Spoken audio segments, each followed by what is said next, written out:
The German command that Hitler ordered any commando taken prisoner be shot on sight. These coastal raids served notice to the Germans that the British were still capable of fighting back. More importantly, the experience gained in amphibious assault helped shape future landing operations. Yet, in spite of the best efforts of the commandos and Bomber Command, the Axis powers clearly retained the initiative. Fascist Italy has held itself aloof from this conflict between Germany and the Allies until the point at which it's clear that France is defeated and England has withdrawn. At that point, Italy declares war and invades France and takes just a small slice of territory. But Mussolini's now casting about for other areas in which he can increase Italian prestige, so the obvious place to strike is at the British in North Africa. The British Army in Egypt guarded the Suez Canal, the British Empire's vital lifeline. In September of 1940, Italian forces launched a two-pronged assault from Libya and Italian Somaliland that sought to wrest the canal from the British and, more significantly, gain control of Middle Eastern oil. Against all odds, the British Army defeated both Italian thrusts, then began a counteroffensive that drove Italian units from Somaliland. Instead of making a positive contribution to the Axis effort, the Italians had achieved just the opposite. Hitler had no choice but to send forces to North Africa to bolster his ally, an occurrence that posed an immediate threat. British troops were diverted to capture Vichy French Syria, within striking distance of the canal, before the Germans beat them to it. At the same time, other British units had to be shipped across the Mediterranean to support Greece.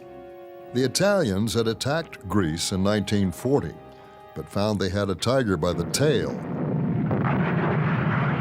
Now, British intelligence learned that Hitler was planning to throw German troops into the fight, a move that would pose an additional threat to Britain's position in the Mediterranean.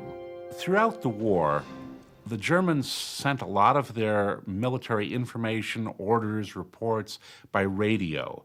But they were confident that these messages were encoded so that they could not be broken and could not be read by Allied intelligence. The Germans had a special device called the Enigma machine, which automatically encoded their messages, and they were sure nobody could break it.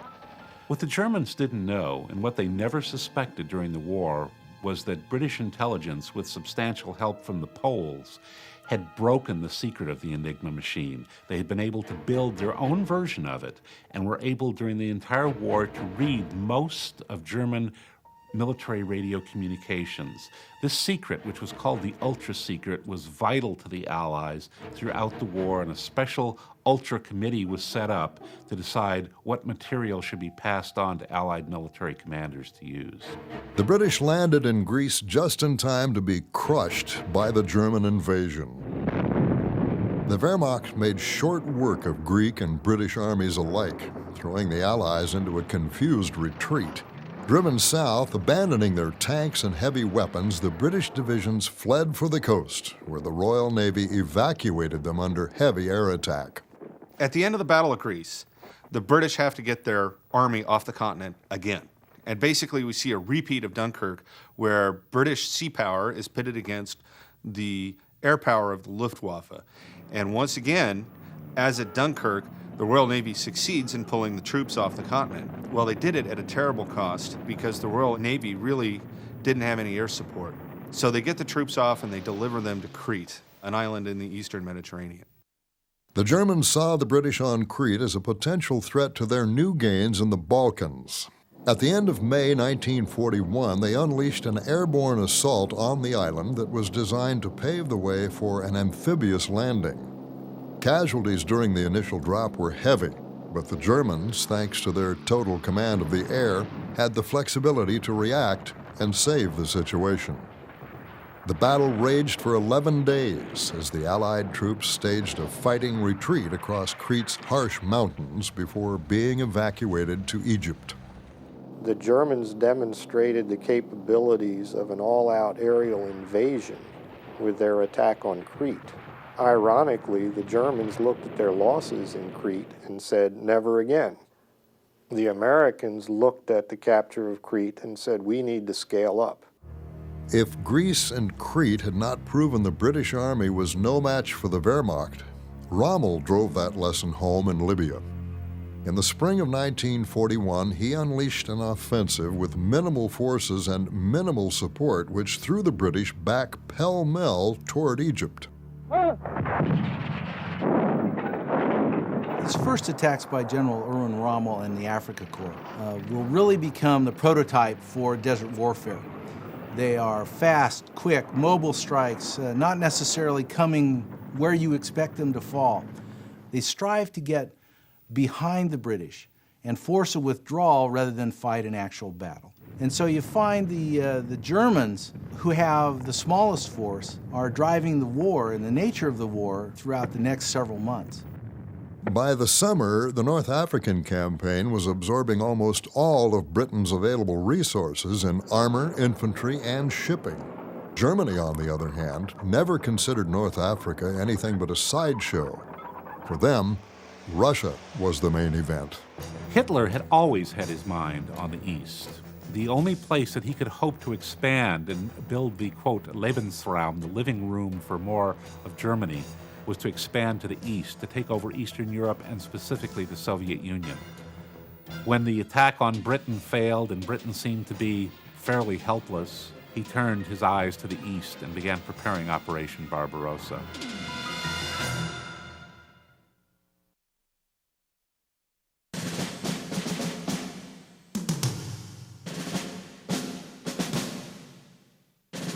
The 30s had been a time of danger in Europe, as first Italy and then Germany had moved out to seize neighboring countries.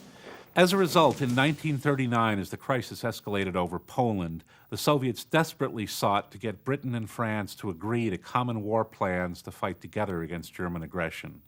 They got nowhere, and fearing that he would be left by himself to fight Hitler, Stalin cut a deal with Hitler instead. Germany and the Soviet Union divided Poland between them, Hitler turned to the west, and Stalin hoped to have until 1942 to rebuild his armies. And he figured this would be a safe bet because France, then considered the greatest military power in Europe, should hold up the Germans for some time. It did not work out like that. France fell in 6 weeks, and Stalin found himself facing German power alone on the continent. On June 22, 1941, the Germans launched a massive invasion of the Soviet Union that involved over 300 divisions on a front over 1,000 miles wide. With the exception of a few air units remaining in France and Rommel's men in North Africa, the entire might of Germany's armed forces was thrown against the Red Army. Operation Barbarossa is a smashing success for the Germans. In a matter of weeks, the German army makes tremendous operational incisions into Soviet territory. They encircle whole armies and more of the Red Army near the frontier. And within a few months, the Germans have taken 1 million prisoners. Nobody else's army could have sustained a beating of that sort and still been in the fight. They were genuinely stunned when the Germans attacked in June of 41. And the first inkling was, but Moscow didn't say anything about this. Nobody told us to expect this. How could this happen? The troops on the border could see the Germans getting more and more active across the way, and there was a great deal of alarm among the army on the frontier. But Stalin's interpretation of all the data that was being delivered to him was that this was a threat, that the Germans were going to make demands on the Soviet Union, which he could then negotiate and protract the negotiations, and if necessary, make major concessions just to win him the time to be ready to fight. The Soviets were also involved with the Germans on an economic basis. They had trade treaties that had the Soviets providing a great deal of oil and wheat to the Germans, and Stalin reasoned that the Germans could not easily do without this. Consequently, 4 days before the Germans attacked, an editorial appeared on the front page of Pravda saying all the rumors of bad relations between the Soviet Union and Germany are totally false and provocations being spread by somebody. We have excellent relations. There is no danger. Take it easy. And as a result, the armies did. Many veterans recount how there was a big letdown right then, a feeling, oh, okay, whatever's going on, the boss knows, it's cool. We don't have to be on our toes. And then the axe fell. month after the attack began, the Germans were nearly halfway to Moscow and had already captured a landmass twice the size of Germany. Yet, despite the beating it took, the Red Army refused to collapse. In fact, the Russians launched repeated counterattacks, and while few succeeded, they did threaten and slow the German drive as the good campaigning weather slipped away. In front of Moscow, the Red Army absorbed a staggering German blow and then, almost miraculously, launched an attack that developed into an all-out counteroffensive. The Soviets pushed the exhausted Germans back from the capital and close to the brink of destruction. The German army was already worn out before they started the offensive. Each division in Army Group Center had suffered an average of 4,000 to 5,000 casualties. That means most of their infantry were gone. They weren't getting replacements for them. The panzer strength, the tank strength had dropped dramatically in the panzer divisions. And when the first counterattack went in the 4th and 5th of December, the German front just collapsed. It fled back. Soviet counteroffensive at Moscow, following their ability to halt the Germans at the gates of Moscow, indicated that Germany could no longer win the war on its terms. And in all likelihood, Moscow indicated, foreordained that the war would end in defeat. The Eastern Front would occupy the vast majority of Germany's armed forces and become the grave of the Wehrmacht and Hitler's ambitions.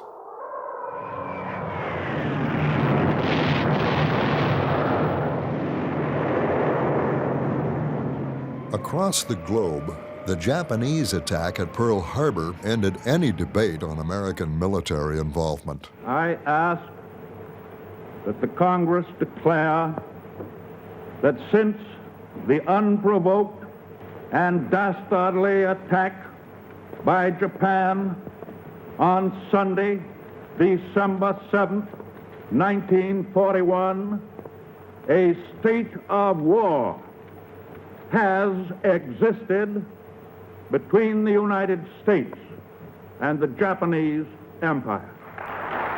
The country was at war, but not against the enemy the president wanted to fight. FDR can't declare war on Germany. The American public just won't buy that. War against Japan, sure, they attacked us, but a lot of Americans still didn't want to fight Germany, and there was no reason to. Hitler has been very careful to avoid direct confrontation with the United States. He knows he doesn't want to fight America because he's already got a war with Russia, he's already got a war with Britain. It might have taken months or even years, perhaps, for us to get into the war against Germany, and instead, Hitler handed it to us. The Fuhrer decides to declare war. With that single act, the entire strategic equation in Europe was altered in favor of Britain. Churchill rejoiced, saying, "We have just won the war." It was most welcome news, certainly. With the backing of America, there was a chance now of unlimited supplies and manpower. What had begun with aggression in Europe and Asia had now developed into a global war. Clearly, the democracies of the Western world, including the United States, were threatened. So I was, of course, as nearly all Americans were, quite ready, I think, for the United States to get into the war.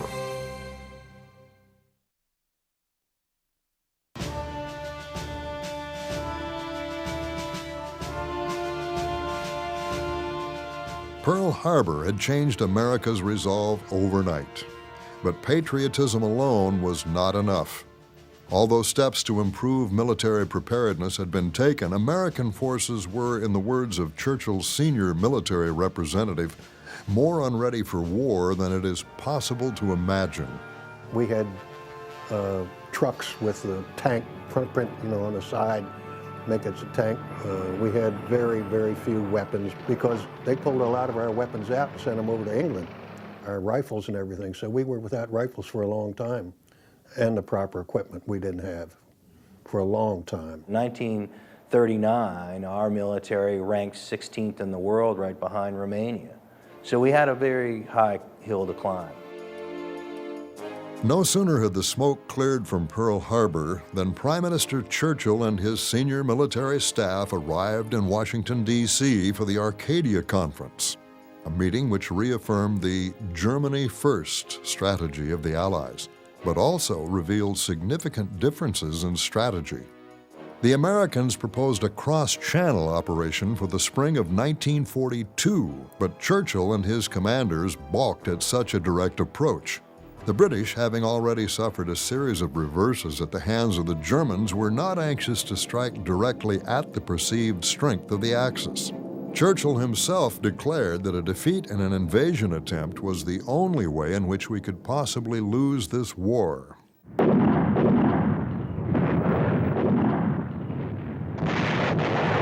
In early 1942, the British were really in no position to launch any offensives into Northern Europe. And in February of 1942, this becomes abundantly clear when the British Army suffers its greatest defeat of the 20th century at Singapore, where some 100,000 British and Commonwealth troops get captured or killed by the marauding Japanese army in Malaysia. Well, because of the defeat at Singapore, because of the fighting in North Africa, because of their commitments elsewhere, the British, who by this point have fully mobilized their manpower reserves, don't have the available resources, the material, or the men to launch an invasion of France. Although the American High Command tried to insist on the invasion of France, the British showed they were in charge at subsequent high-level inter-Allied meetings. They were the veterans. They were the ones who knew the enemy. In the end, Roosevelt deferred to their strategic vision. The British in World War II had some different attitudes about strategy and how to fight the Germans, and a lot of this was formed on the experience that they had in World War I during the botched Gallipoli campaign, where they invaded Turkey and tried to capture the Bosporus Straits, had failed miserably. So they were used to seeing amphibious operations that could go wrong. And in the Second World War, in 1942, when there was a big debate going on about when to invade Europe and how, a landing in Dieppe in the northern coast of France was attempted to test the German defenses. The raid on the port of Dieppe really has 4 strategic goals. One is to raid a port and see if that's feasible at all. The second is to provoke a German reaction and kind of observe and gather intelligence on that reaction. The third is to draw the Luftwaffe into a battle with the RAF over the Channel. And the final thing is to placate Stalin and perhaps, if they can be successful here, cause the Germans to redeploy resources away from the Eastern Front. If the British armed forces were truly committed to the raid at Dieppe, it was hardly evident as mission planning went forward. Although Fighter Command jumped at the chance to challenge the Luftwaffe, the Royal Navy would commit only destroyers, and Bomber Command opted out altogether. No overall commander was assigned, which meant that ground and naval forces would have separate commands and communications, and only a short pre-landing naval and aerial bombardment was scheduled. The men slated for the attack, the 2nd Canadian Infantry Division, would rely on a combination of speed and surprise. As the assault force, supported by British commandos and an American Ranger detachment, approached the coast of France in the early hours of August 19th, the left-wing flotilla, which was carrying the 3rd British Commando Unit, unexpectedly ran into a small German convoy. The ensuing battle completely upset the planned attack on Berneval and alerted part of the enemy defense. The British commandos were tasked with taking out 2 objectives, one on each flank of the main landing beach, in both cases shore batteries. They were fairly successful, overrunning one battery and keeping the other pinned down with small arms fire. The main landings then followed, but by now the Germans were wide awake. They were hit with a very brief bombardment from British destroyers, and then 10 minutes of strafing and rocketing of British planes. That was it. Then the main landings went in. The main Canadian assault waves reached the beach that morning later than planned, and in broad daylight. They were stopped virtually at the water's edge by intense fire from numerous strongpoints. Machine gun fire stitched their ranks, while mortar and artillery fire took a terrible toll on the exposed Allied troops. Churchill tanks landed to support the infantry were unable to penetrate a seawall and other obstacles that protected Dieppe. The Canadians were trapped, unable to advance, and with the water at their backs, they could not retreat. All they could do was endure. Overhead, the RAF got the fight it had wanted with the Luftwaffe, as German fighters from all over occupied Europe and as far away as Germany flew into the fray.